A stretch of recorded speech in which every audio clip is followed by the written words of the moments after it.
আসসালামু আলাইকুম প্রিয় বন্ধুরা, আসুন জেনে নেই গতকাল ঘটে যাওয়া এক ভয়ঙ্কর বিমান দুর্ঘটনা। ঘটনাটি হয় বাংলাদেশ ঢাকা মাইলস্টোন কলেজের পাশে।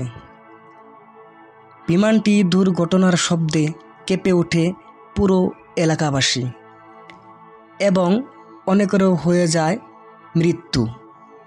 ঘটনাস্থলে জানা যায় প্রায় 100+ ছাত্রছাত্রী আহত হয় এবং 15 থেকে 20 জন মৃত্যুবরণ করে। বিমানটি দুর্ঘটনা নিয়ে সোশ্যাল মিডিয়ায় অনেক রকম আলাপ আলোচনা চলছে, তাই সঠিক তথ্য পেলে নিশ্চয় আপনাদের বলার জন্য চেষ্টা করব।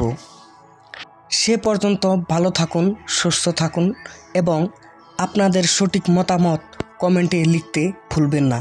ধন্যবাদ।